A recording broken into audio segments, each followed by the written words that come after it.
ಅದೊಂದು ಸುಂದರ ಕುಟುಂಬ. ಎದೆ ಎತ್ತರಕ್ಕೆ ಬೆಳೆದ ಮಕ್ಕಳು, ಪತಿ ಪತ್ನಿ, ಅತ್ತೆ ಮಾವನನ್ನ ಒಳಗೊಂಡ ಕೂಡು ಕುಟುಂಬ. ಆದರೆ ಲೆಕ್ಕಾಚಾರದ ಮಾವನ ನಡೆಗೆ ಸಿರಿವಂತ ಮನೆಯಿಂದ ಬಂದಿದ್ದ ಸೊಸೆ ನಲುಗಿದ್ಲು. ಇದರಿಂದಾಗಿ ನಡೆಯಬಾರದ್ದೇ ನಡೆದೋಗಿದೆ.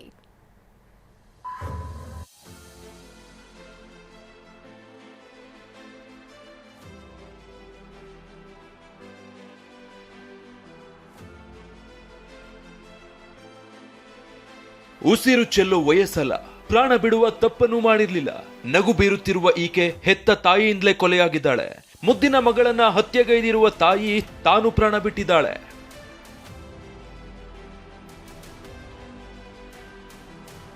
ಹದಿನಾಲ್ಕು ವರ್ಷದ ಮಗಳ ಉಸಿರುಗಟ್ಟಿಸಿ ಕೊಂದು ತಾಯಿ ಸೂಸೈಡ್. ಹಣದ ಸಮಸ್ಯೆ, ಜಿಪುಣ ಮಾವನ ಕಾಟಕ್ಕೆ ಬೇಸತ್ತು ಆತ್ಮಹತ್ಯೆ ಆರೋಪ. ಫೋಟೋದಲ್ಲಿರುವ ಈ ಸುಂದರ ಕುಟುಂಬದಲ್ಲಿ ಸೂತಕ ಮನೆ ಮಾಡಿದೆ. ಸಂಬಂಧಿಕರನ್ನ ಮೌನಕ್ಕೆ ದೂಡಿದೆ. ಯಾಕಂದ್ರೆ ವೈಟ್ ಫೀಲ್ಡ್ ವ್ಯಾಪ್ತಿಯ ಇಮ್ಮಡಿಹಳ್ಳಿಯಲ್ಲಿ 40 ವರ್ಷ ವಯಸ್ಸಿನ ಸುವರ್ಣ 14 ವರ್ಷದ ಪುತ್ರಿ ಕಾರುಣ್ಯಾಳನ್ನ ಕೊಂದು ತಾನು ನೇಣಿಗೆ ಕೊರಳೊಡ್ಡಿದ್ದಾರೆ.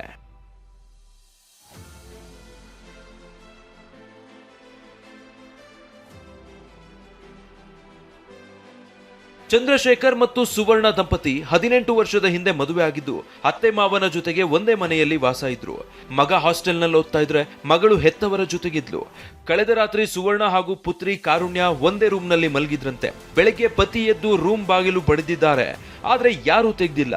ತಡರಾತ್ರಿ ತನಕ IPL ನೋಡಿದ್ರಿಂದ ಮಲಗಿರಬೇಕು ಅಂತ ಅವರು ಕೆಲ್ಸಕ್ಕೆ ಹೋಗಿದ್ದಾರೆ. ಆದ್ರೆ 11 ಗಂಟೆ ವೇಳೆ ಪತ್ನಿಗೆ ಹಲವು ಸಲ ಕರೆ ಮಾಡಿದ್ರು, ಪಿಕ್ ಮಾಡಿಲ್ಲ.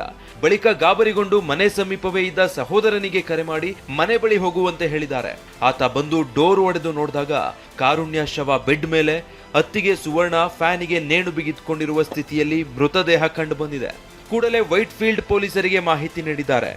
ರಾತ್ರಿ ತಲೆನೋವು ಅಂತ ಹೇಳಿದ್ಲಂತೆ ಆ ಹುಡುಗಿ. ತಲೆನೋವು ಅಂದಾಗ ಎಬ್ಬರಿಸೋದು ಬೇಡ ಅಂತ ಅವ್ನು ಡ್ಯೂಟಿಗೆ ಹೊರಟೋಗಿದ್ದಾನೆ. ಅವನು ಹಾರ್ಟ್ ಪೇಷಂಟು. ಅವ್ನಿಗೆ ಹಾರ್ಟೇ ಚೇಂಜ್ ಮಾಡಿರೋದು, ಪೇಷಂಟ್ ಅಲ್ಲ, ಹಾರ್ಟೇ ಚೇಂಜ್ ಮಾಡಿರೋದು ಅವ್ನಿಗೆ. ಅವನು ಅಷ್ಟು ಧೈರ್ಯವಂತನಲ್ಲ. ತಲೆನೋವು ಅಂದಿದ್ದಕ್ಕೆ ನಾನು ಯಾಕೆ ಎಬ್ಬರಿಸೋದು ಅಂತೇಳಿ ಹೊರಗಡೆ ಡ್ಯೂಟಿಗೆ ಹೊರಟೋಗಿದ್ದಾನೆ.